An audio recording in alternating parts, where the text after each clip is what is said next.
प्रतिबोधितां भगवता नारायणेन स्वयं व्यासेन ग्रथितां पुराणमुनिना मध्ये महाभारतम् अद्वैतामृतवर्षिणीं भगवतीम् अष्टादशाध्यायिनीम् अम्ब त्वामनुसन्दधामि भगवद्गीते भवद्वेषिणीम् यं ब्रह्मा वरुणेन्द्ररुद्रमरुतः स्तुन्वन्ति दिव्यैस्तवैः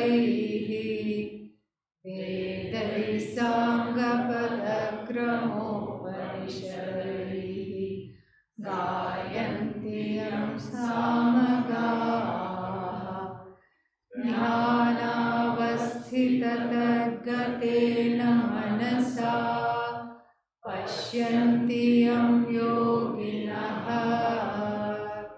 यस्यान्तं न विदुःसुरासुरगणाः देवाय तस्मै नमः देवाय तस्मै नमः। ॐ सहना भवतु सहनौ भुनक्तु सह वीर्यङ्करवावहै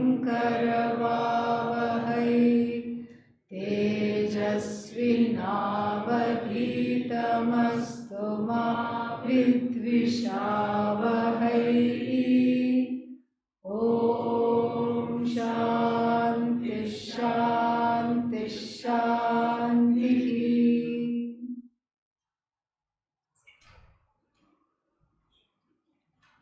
ॐ ब्रह्मार्पणं ब्रह्महविः ब्रह्माग्नौ ब्रह्मणाहुतं ब्रह्मैव तेन गन्तव्यं ब्रह्मकर्म समाधिना। Wonderful verse. Only problem is when we chant we think of food because we hear it in the dining hall all the time. And in many people's houses also, this is chanted before the food. So, we have just to summarize up till now what we have studied in the morning, just to do that. So, what have we seen? We have looked at the, we have looked in the, we have to do one more verse, 23rd we have to do, we'll chant that as well, yeah. So, we have seen the sannyasi in the form of the jnani sannyasi, the jnani who is having the lifestyle of a sannyasi in 21, the grihastha jnani in 20, and then in 22 again it is the sannyasi jnani, we still have to see a little bit of that, and then in 23 we have grihastha jnani, kind of alternates according to Adi Shankara. So, although all these, if these are all jnani lakshanas, they apply to everybody regardless of whether they are in the grihastha ashrama as a householder or whether they are what? As sannyasis. They are leading the lifestyle of a sannyasi or a grihastha, does not matter, it applies to both of them. But why do we make this distinction? Because in the verses where it is said such and such a person does this, karma rambha, starts the work. So starting the work means what? Starting the work means action. So the one who is engaged in action, even though engaged in action, does not come to grief, does not have any karma phala like this. So then, because in the ancient time this distinction was there, the distinction is made. Otherwise, all of them are jnanis regardless of what they are doing. This is what we have to see. So we are looking at the 22nd verse. We have done half of it. Yadrichha labha santushtah. Yadrichha means whatever comes according to chance, by chance. Nothing is by chance. We say by chance. We say by chance because we don't have an understanding of Ishvara's order. And what is Ishvara's order? Ishvara's order is wonderful. And Ishvara's order means it is the karmic order. So you think it is by chance, but it was supposed to come to you by karma. So then that is what we say, so that since we don't have an understanding about that, Lord Krishna goes with our non-understanding to make us understand and uses the word yadrichha labha santushtaha. Happy with yena kena chit. Whatever comes, the person is happy. Doesn't come, happier still. Why happier still? Because you don't have to worry about the after effects of whatever was there. And so that you get something and you're happy, and then it has to be maintained. And then if it goes, you miss it, like the deer of the sage Bharata. So like that, to miss it.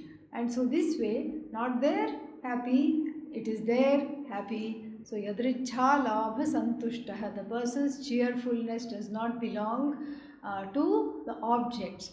It is squarely with oneself, and whatever whatever one gets or does not get, one is relatively speaking cheerful. Dvandvatitaha. Dvandvatitaha means atitaha, beyond. Dvandva. What is dvandva? Opposites. Shita, Ushna, Sukha, Dukkha, hot, cold, happy, happiness, sorrow, conflict, karma, akarma, all these things. This is dvandva. Generally, one is caught in the dvandva like a vice grip. Too hot, too hot, too hot, too cold, too cold, too cold. In between, rain, rain, rain. Now too dry. Where are the rains? I miss the rains. All polluted. And so like this, one is caught in the vice grip of all these things.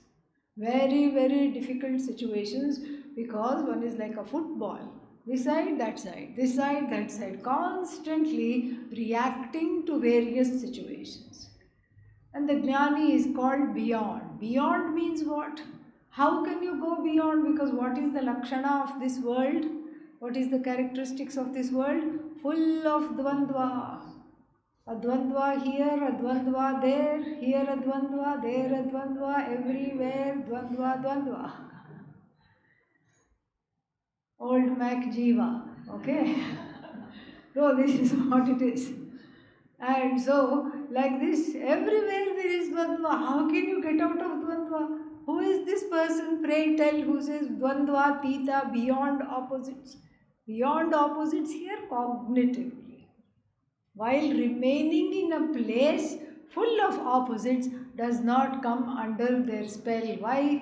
Jnana Shakti is there. That's why we are describing the Jnani here, not the Ajnani. Jnana Shaktiya, because of firmly being established in the knowledge that I am not dependent on the weather.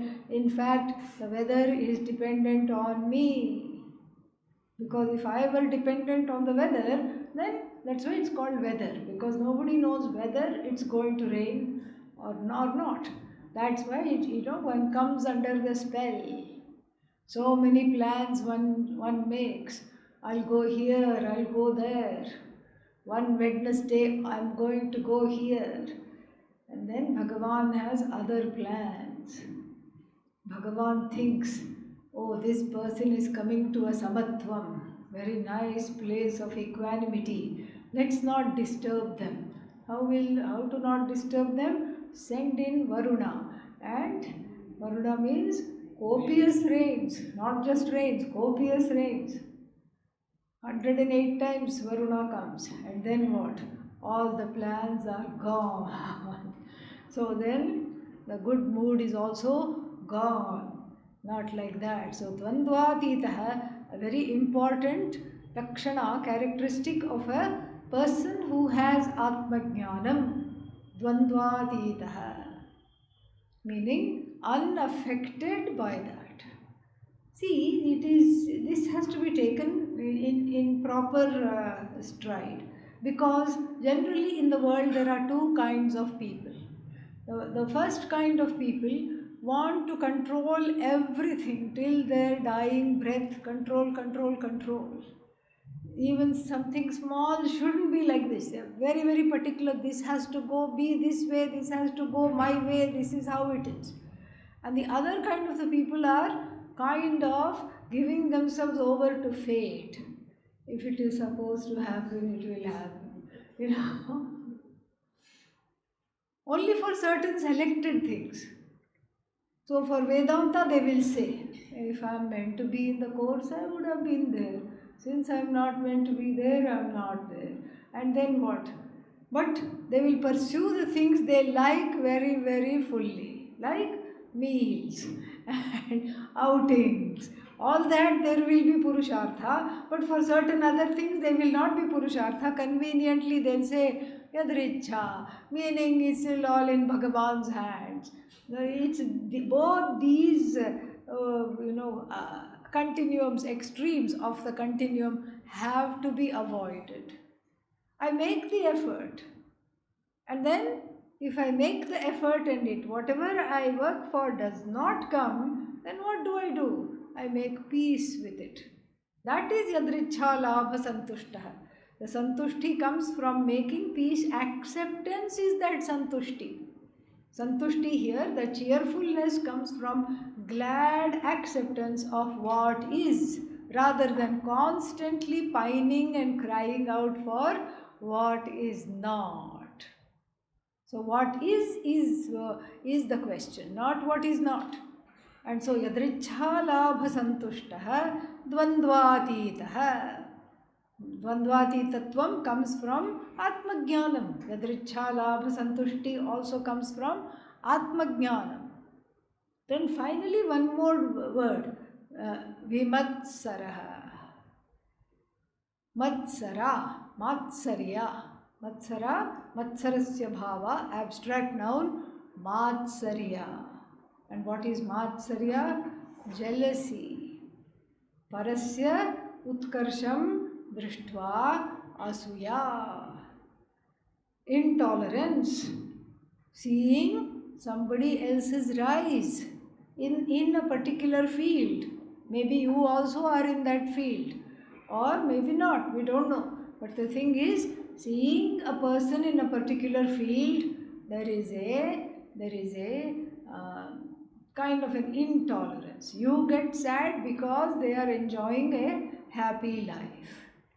Why? Because of one's own insecurity. One's own insecurity stops one from enjoying the other person's rise, utkarsha. And so this is called jealousy. Bhagavan warns that the jealousy is something that has to be mastered for Atmajnanam. And this jealousy is to be, that's why the Jnani is Vimatsaraha, Vigataha, Matsaraha, Yasmat, from whom this feature called Matsara has departed, has gone. Vimatsaraha, the Jnani is Vimatsaraha. Vimatsaraha means what? Not jealous. This is something difficult, especially in the contemporary age. Why? Because it's a very competitive culture. Even in Atmajnanam, competition is there.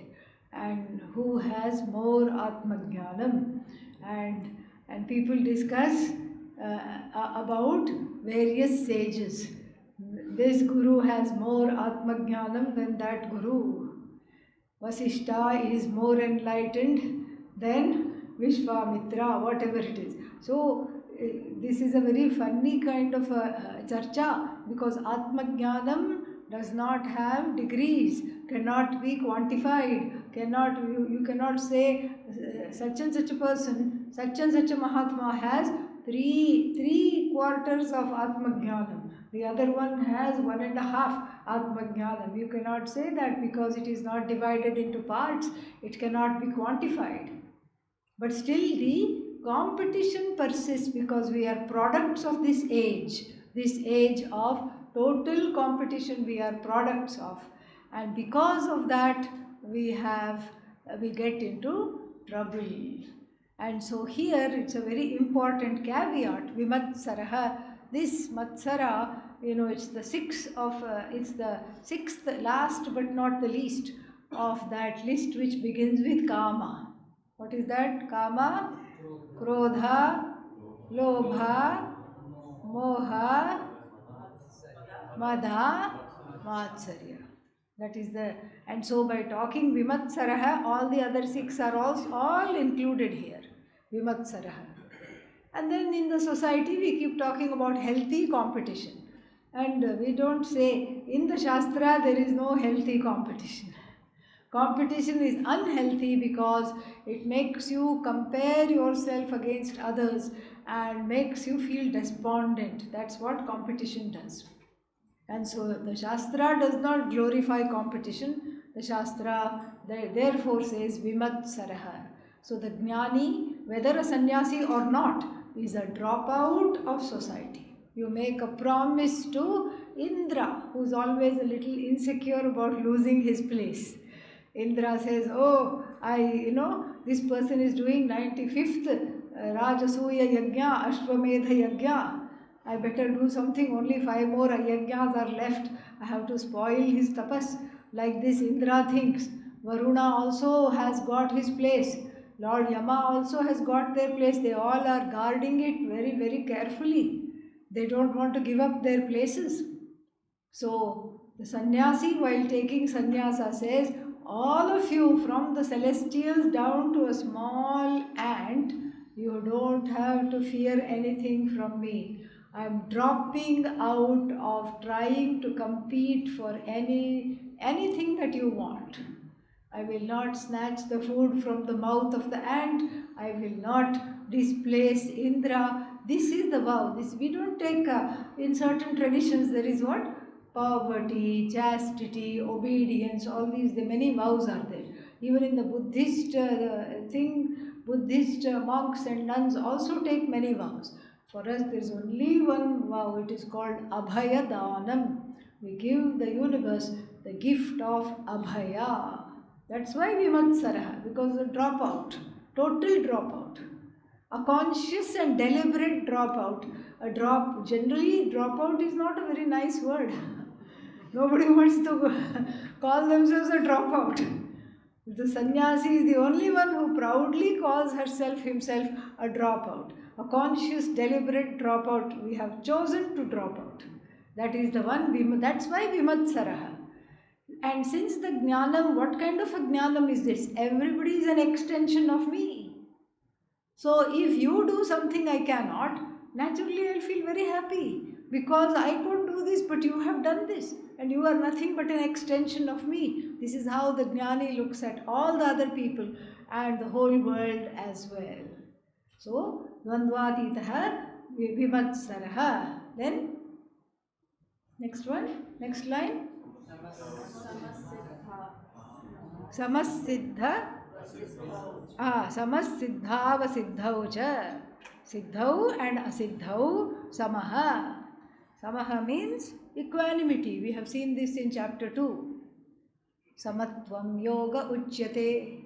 Samatvam yoga uchyate. We saw this. In the second chapter, we saw this.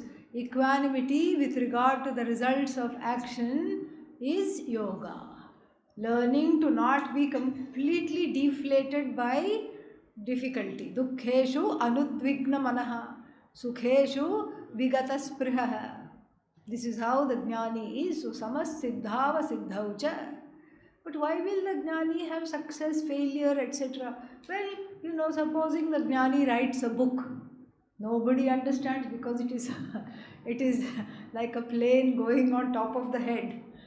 And in fact, there is one such, I forgot the name of this Jnani, a child prodigy. He wrote a book. And then the book was presented to the assembly of scholars who would then decide whether copies should be made or not of it. That's how they used to decide in those days. And nobody in the assembly of scholars understood. So sad, and the book was very much ahead of his times. And then his mother, even though she was not she was unlettered and not very not very educated, etc., she had full faith in her son. And she said, I don't think he's writing garbage, I think people are not able to understand. Then finally they searched out high and low one scholar who read the book, and said, this boy is just plain brilliant. And he is so brilliant that nobody has understood him. So if his book should be published means made copies of more manuscript script copies, it should be toned down and written so that other people can understand. This was the book review he gave, the friendly sadhu. And then the mother took this book review and told her son, please write it in a way the people will understand. And the boy said, I don't know how to do that. I can only write this way. I don't know how to write any other way. And so the mother went back again to this other jnani and said, my son says that he doesn't know how to write this way. And the jnani gave a upaya, a remedy. Feed the fellow buffalo's milk for 3 months. Buffalo means tamas. He is so much into sattva and he is so brilliant, then buffalo's milk after 3 months will kind of make him, manda buddhi. Not really. I mean, he will still be brilliant, but he will write. Then you ask him to rewrite the book. You hide this book, the manuscripts. You tell him a goat ate it up. Ajabhakshitam. Because that would happen frequently. Frequently it would happen that the goat would assimilate jnanam. The goat would totally assimilate the jnanam, and so and so therefore so she hid the book under her mattress. And what did she do? She then said to the fellow, sorry, when you were gone the goat ate the book. And the boy scolded his mother, what have you done? How could you do this to my book? I'm sorry, my boy, but you are so brilliant, you will write it. Oh, it will take me at least 4 or 5 months to write it. And the mother says, oh, good, nice. So she makes him buffalo milk payasam, and then buffalo milk paneer, buffalo milk sweets, buffalo milk barfis, and buffalo milk from morning to night. To drink also, she gives him buffalo's milk. And then by the 5th, 6th day, he says, I just feel so dull. I don't know what is happening. No, you are fine. Are you writing? Keep writing. And then after he wrote, he was wanting to just throw it away. He says, this is garbage. No, keep it. And so because of the mother's faith in the son and her encouragement and 3 months of buffalo milk diet, he finally produces a manuscript over which all the scholars salivated. They said, oh my God, this is wonderful, this is great, this is fantastic. I have forgotten the name of this young person. I'm sure Acharya Swamiji knows. We will ask him. And so this is how it is. So he had to tone down his mind in order to be properly understood, because it was so high, nobody could fathom what he was saying. So samas siddhau asiddhau cha. Asiddha means during any kind of calamity like this, like the book, when the mother said the book has been ingested by the goats. So finally, even then the boy kept his cool and wrote the second book. And then after the second book was written, both the books were presented to the scholars, and after comparing both the books, they understood how much they did not know. So such a person, what happens?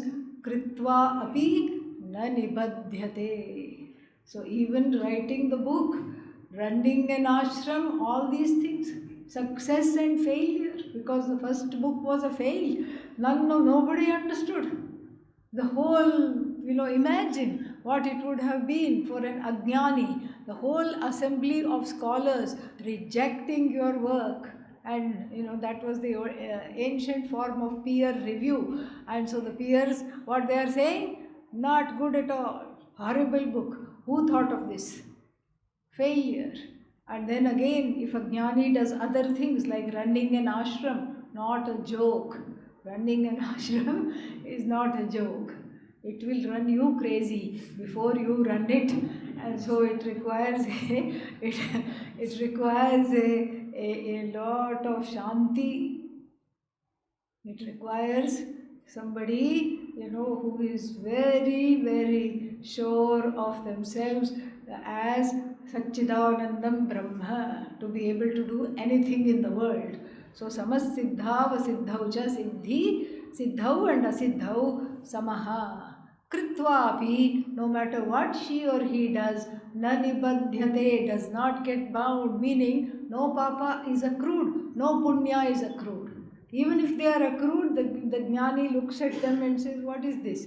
I don't know what this is. This doesn't belong to me. Oh, can I have your punya? Take it. This is what even Karna, remember Karna of the Mahabharata? And he was known as a big giver. Then he lies dying on the battlefield, his body shredded by arrows, trapped under his own chariot, because he was trying to, the wheel had sunk in the quicksand and he was trying to lift it and then fell. The arrows felled him. And then one greedy Brahmana comes, the story says, and says, you have got a lot of punya which you are going to take with you when you die. Can I have all your punya? The irony of it. And so he says, take that also, and then he breathes his last. So like this, kritva api na nibadhyate. Gata sangasya muktasya jnanavasthita chetasaha yajñāya charatah karma samagram praviliyate. Samagram karma praviliyate. This is the basic sentence. Samagram karma praviliyate. Praviliyate is resolved. Li, laya. Laya we say, same thing. That is that. Praviliyate is resolved. What is resolved? Samagram karma. All the karma. Meaning how many karmas there are? Sanchita, Agami, Prarabdha, everything is resolved. For whom? The rest of the verse describes for whom it is done. For whom? All the other words, 1, 2, 3, 4 words, for whom this happens is given. So let us look at that. Gata Sangaha. Gata Sangaha means for who, the one who has mastered the art of performing actions without attaching either to the actions or to the results.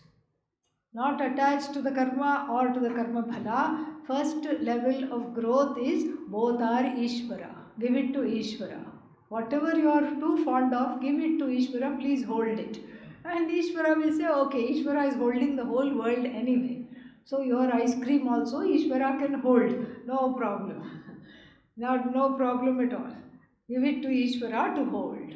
And then say, then whatever comes as a result of karma belongs to whom? Ishvara. So it is a prasada. I take it with a glad, cheerful attitude. This is the first step. Second step, I am non-separate from that Ishvara that I worship. So therefore, there is nothing to be gained. Since I am nothing other than Ishvara, there is nothing to be gained by action. Why? Because I am Purna. I am not searching for anything. So the activity becomes less and less and less. Especially when one is focused on Atma Jnanam. You will see this even in yourself. In the beginning, There is this desire, let's go here, let's go there, let's do that, let's explore. What's in those mountains? What's in that ashram? What's in this other ashram? How is the food over there? What is going on over here? What are they studying over there? So much akanksha is there, desire to explore is there, natural. But the more one is settling in oneself, then it just seems a waste of effort. What will I go there and do? It will be the same things.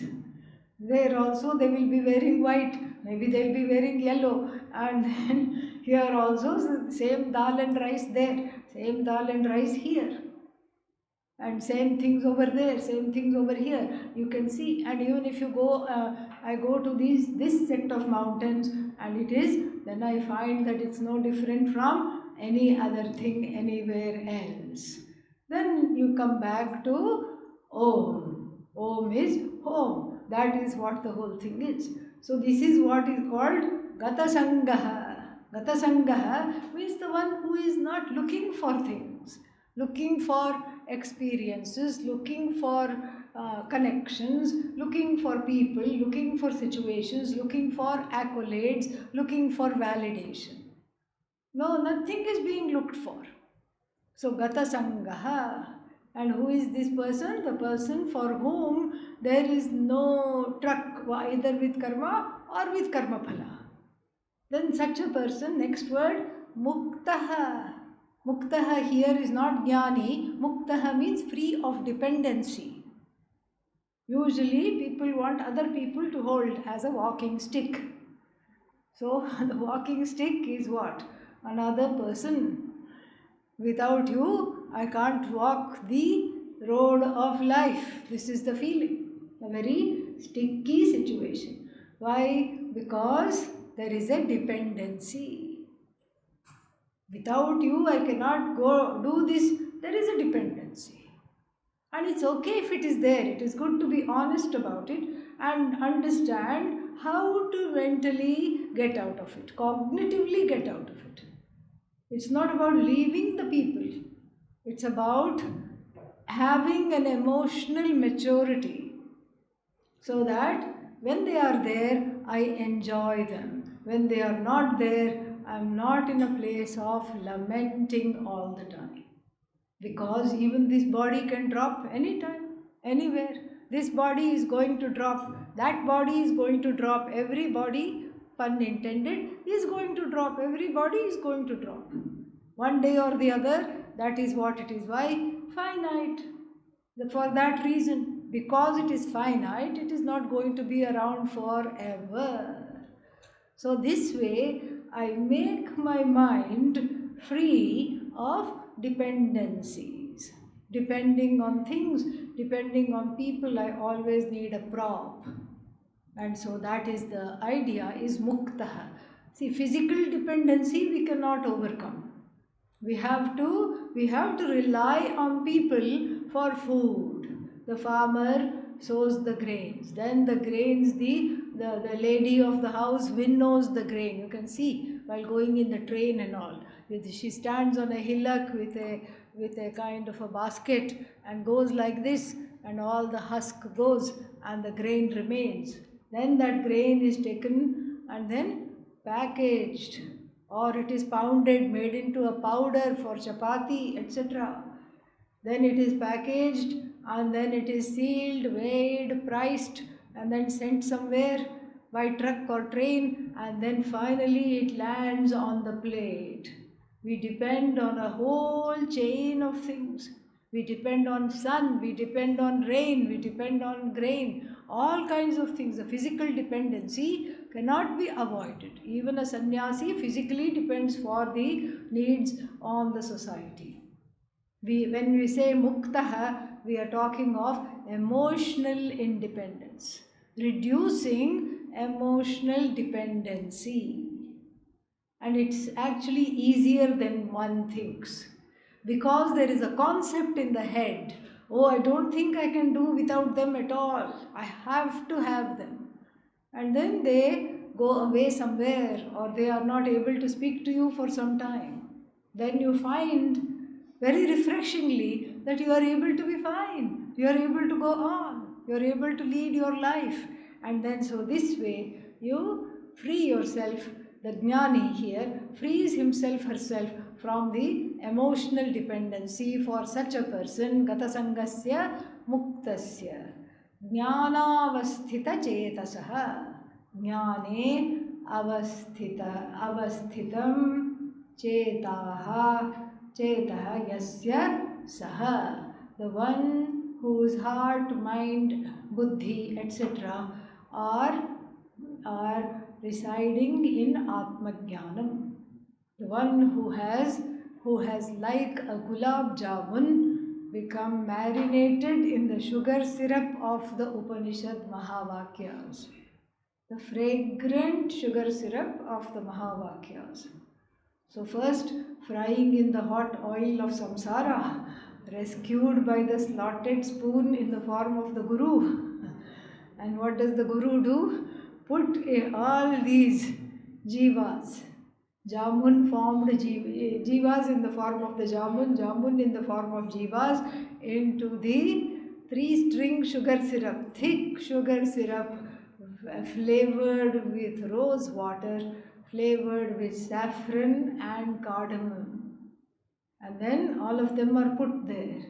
First, they don't know what happened. They're all bobbing up and down. And if you take one and eat at that time, it will not be tasty at all. They have to sit there. You have to close the lid. And then that means what? They are in a course. Okay? And then they cannot escape. They are in a course. And they just sit all night long, all day long they sit. And the next morning they are not bobbing up and down, they have sunk, they have absorbed the sugar syrup. They have attained oneness with the sugar syrup. And then when you eat that, you don't know which part is the sugar syrup and which part is the jamun. It tastes identical. It has absorbed it totally and completely. So that is the meaning of jnanavasthita chetasaha. The one who is not trying to escape from Atmajnanam, the one who is marinated in Atmajnanam, has absorbed the sweetness of the message of the sugar syrup in the form of freedom, wholeness and oneness. So the one who has, and in fact the Upanishad uses this word, rasa, syrup. Raso vaisah rasagrihyevayam labdva nandi bhavati. Ayam atmanam labdva. Gaining this atma is oneself. Raso vaisah. The person finally finds rasa. Rasa means sara. What is sara? Rasa. What is rasa? Sara. So the essence finally finds the truth, the meaning for everything they are and everything they are doing. They finally find this in this Atma. Rasa means juicy. Raso vaisah. This Atma is the juiciest thing of all. But then, not knowing this, I attribute the juice to something else. Some other finite experience or finite object I attribute to. Like the dog who is chewing on a dry bone. And the gums of the dog are bleeding because the bone is sharp and is hurting the dog, the jaws. And then what does the dog say? What a juicy bone. The juice belongs to the dog, not to the bone. So like that here, all juicy experiences, everything, the juice belongs to Atma, described in the Upanishad as rasa. Rasam hi eva ayam atmanam labdva. Gaining this Atma, which is the juiciest thing, which is the best thing in the whole universe, Nandi bhavati. Oh, becomes Nandi who sits in front of Shiva? No. Anandi bhavati. Nand to rejoice. Anandi bhavati. And so this is the jnanavasthita chetasaha. And so gata sangasya muktasya jnanavasthita chetasaha. And then what is the other one? Yajnaya ajarataha karma. Again, this is a grihastha. Technically, this is grihastha jnani because karma he or she is doing. So what is the karma? Yajnaya acharata karma.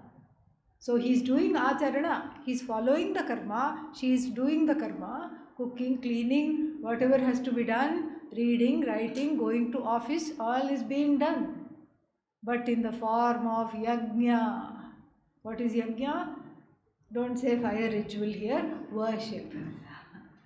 Worship. Yajna, yaj, to worship. So in the form of worship, this is being done. So yajnaya, fourth case, yajnaya acharati, yajnaya acharatah karma, yajnaya acharatah. Acharan means performing, acharatah, sixth case, for the one who is performing karma as yajna. Samagram karma praviliyate ihaiva. Ihaiva praviliyate. Here itself all the karmas resolve. Resolve means they do not produce results of action. Like what we saw another example yesterday or day before, not yesterday, day before. Seed. What kind of seed? Roasted seed. Yes. Roasted seed which does not germinate. That is how it is. So the seed looks just like the seed, regular seed, but then it does not reproduce. So here also the karma done by the jnani of this kind, whether grihastha or sannyasi, benefits the world but does not produce papa or punya at all for that person.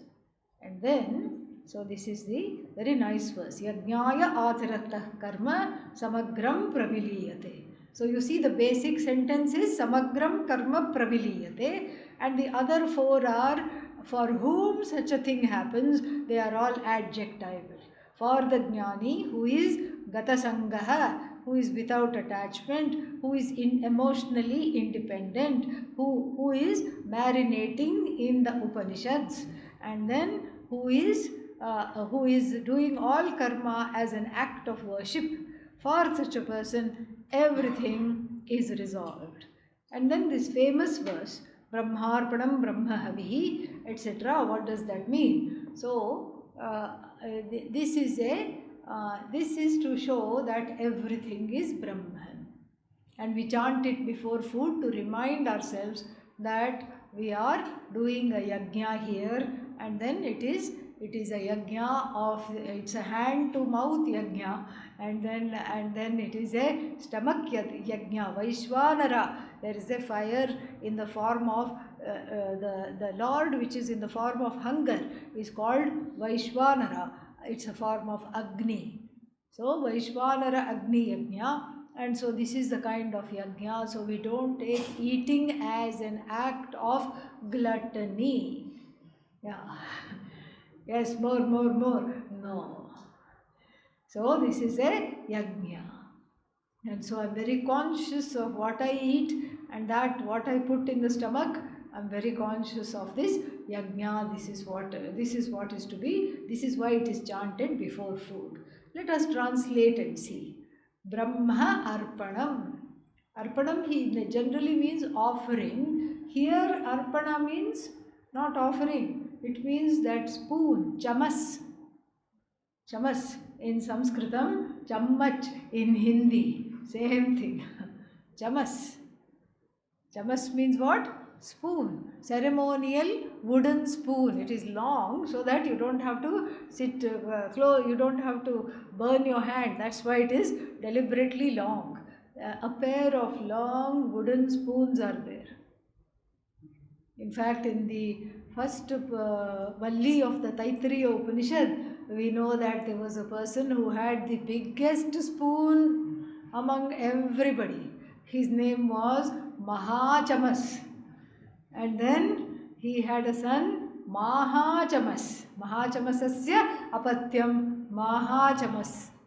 Mahachamasya pravedayate maha iti tad brahma sa atma. Like this, you will be hearing it in the temple chanting.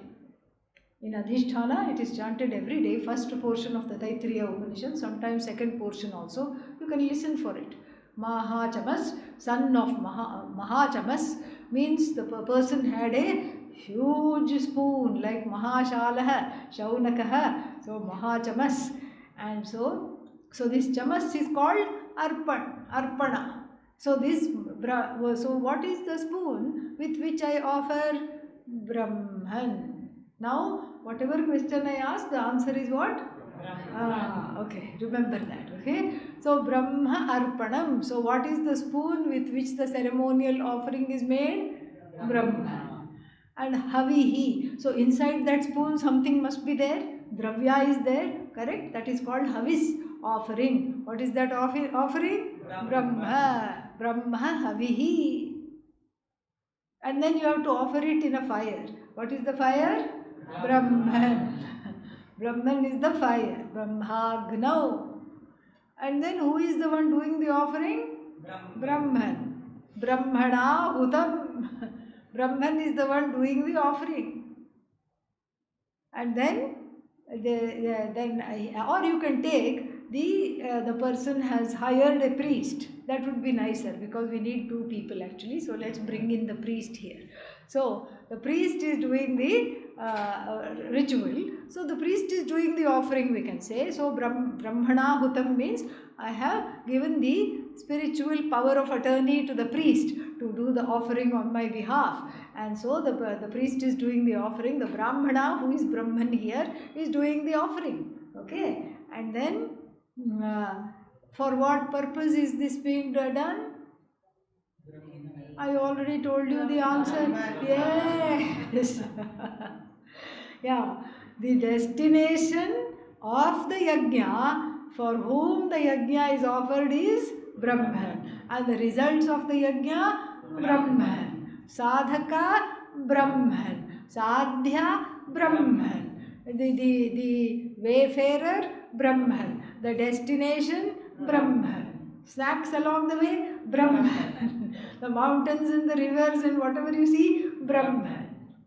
The tour guide or the trekking guide, Brahman. Everything is Brahman.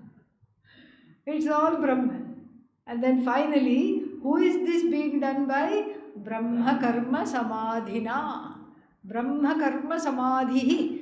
That is the one, this thing. So, that is the word. Brahma Karma Samadhihi. And then third case, by, it is the instrumental case, by this person who is Brahma Karma Samadhina. Means the one who is absorbed in Brahman. So, this is a very big verse, very profound, right in the middle and a little bit cryptic also. We can kind of see Ganesha chewing his pencil as he was writing it. What does this mean? So, gives a little pause for thought. Let us see that. Let us see it carefully. So, the idea is to see that there is nothing other than Brahman. Simply put, that is the word. This operates on a few levels. On the level of sadhana and on the level of knowledge. So first we look at it on the level of knowledge. Then the sadhana becomes very clear because the knowledge is the destination. So from the philosophical standpoint, from the Vedanta standpoint, this is a verse that is just sheer Atmajnanam. That is all that is given in this verse is Atmajnanam. How? Because there is no difference between the doer and the object of doing, the instrument of doing, the purpose for which it is done, and then from the origin of or the place of action and the connection with other things in the action, other factors of action and the location of action, none of them matter. Why? Because it's all the same. It's all the same. If you say, I am going to this village, then I become the goer. Rama, Gramam Gacchati. So Rama becomes the actor. Gramam, the object of the action, the destination is of going is what? Gramam. Gacchati, because Gacchati takes second case. So objects in the second case. So Gacchati, Gramam Gacchati. Rama goes to the village. Then we have to ask other things, or we can make it a little Ramayana-esque by saying Ramo vanam gacchati. Rama goes to the forest. Then we have to say, how does he go? With what? What is the instrument of going? He didn't go Ashvena. In the Ramayana, I said we'll make it or not. He didn't skip on one leg. Padbhyam, 2 legs. Padena means only one leg. Okay, he went with 2 legs. He didn't skip, langad ke nahi gaya bhai. So he went on both the legs. So padbhyam, dual. So padbhyam gacchati. You see how this is samsara. This is how it. So first Ramaha gacchati. Oh, simple. Oh, I got this. Okay, and then kutra gacchati? Vanam gacchati. And then how gacchati? Not pushpaka vimanena. That's how he came back. But then how did he go? Padbhyam gacchati. By the legs he went. And then what was the purpose of the action? Why suddenly he upped and left the palace? Why? Why? Everybody is seeing Vanavas, but why Vanavas? Vanavas we know, he is going, we know. Pitruvakya Paripalanaya. You see, 4th case. Purpose of the action is always in 4th case. Pituhu Vakya. Pitruvakya Paripalanaya. Pitruvakyasya Paripalanartham or Paripalanaya, in order to fulfill the vow given to his father. That is the purpose of action. Otherwise, such a big king, prince, why will he simply go to the forest? Correct? Then, what is the origin of action? Ayodhya Nagarat, or we can say Prasadat, from the palace, from the mansion, from the kingly mansion, palace. Prasada means palace.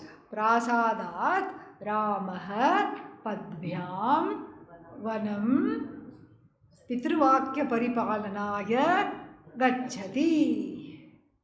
Was he alone?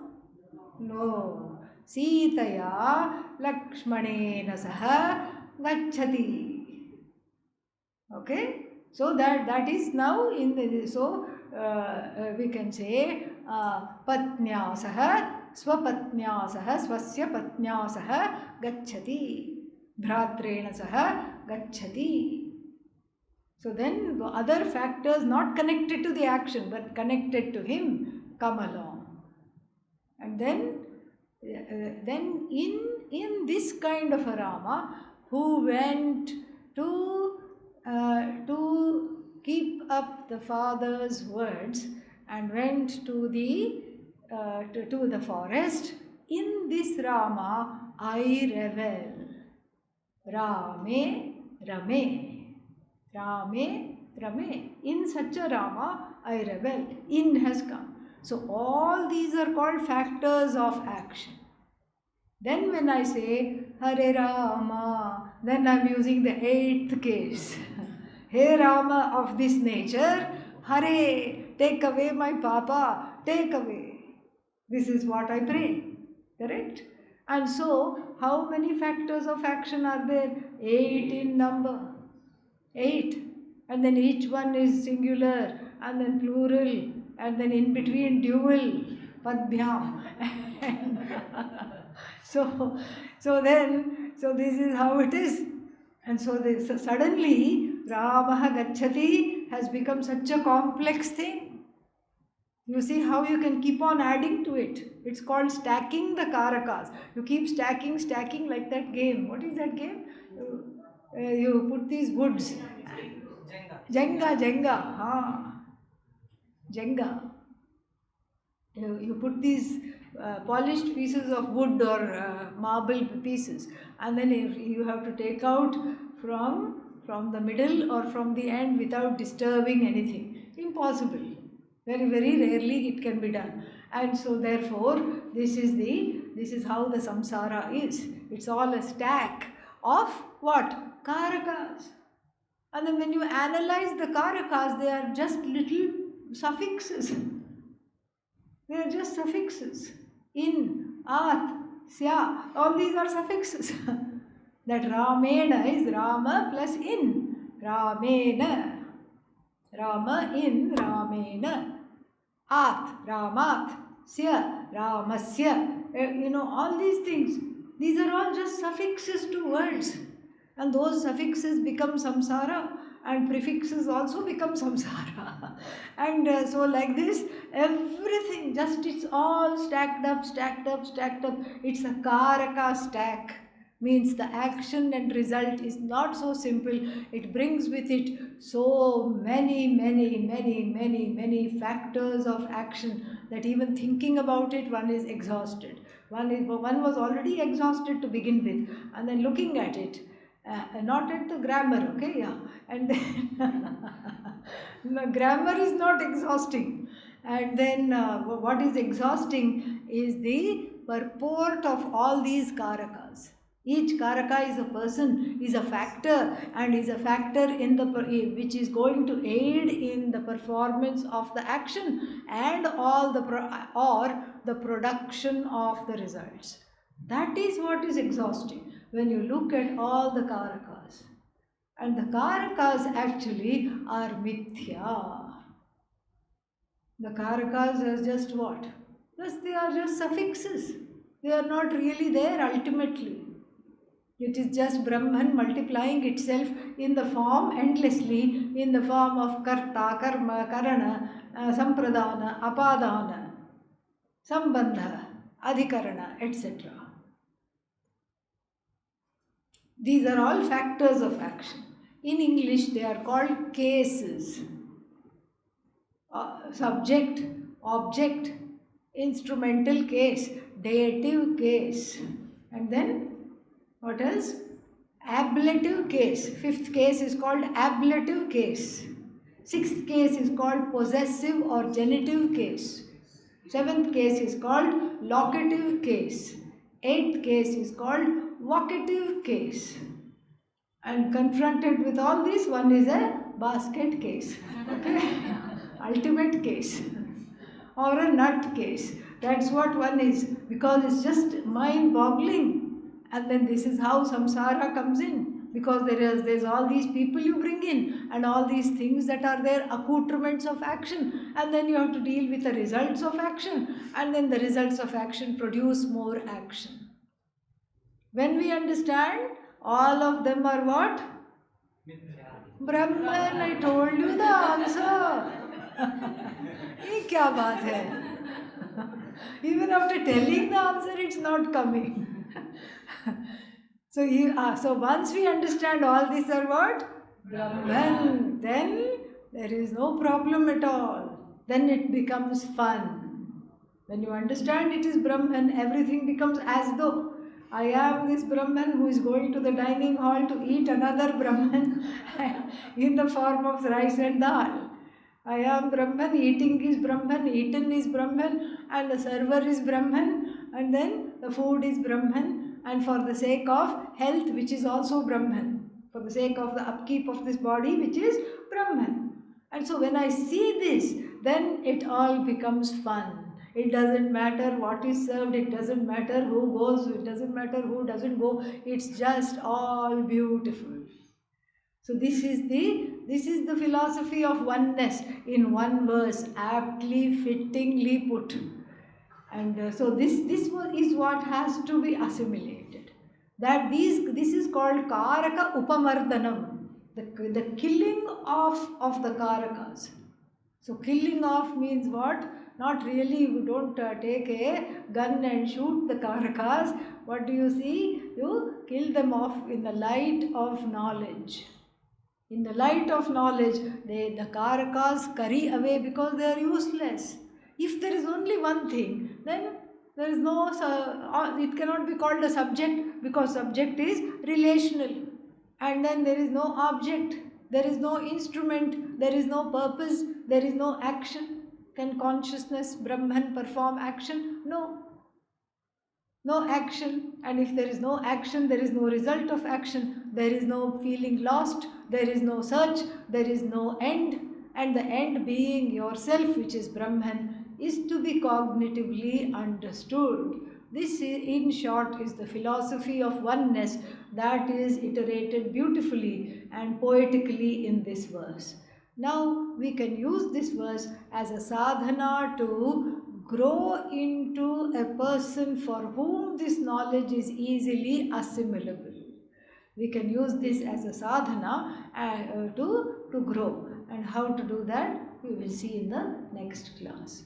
Om Purnamadah Purnamidam Purnat Purnamudachyate Purnasya Purnamadaya Purnamevavashishyate. Om Shanti Shanti Shanti. Hari Om Shri Gurubhyo Namaha. Hari Om. Many 32 teeth are being displayed, and it is something cold. Did we say ice cream in class? Yeah.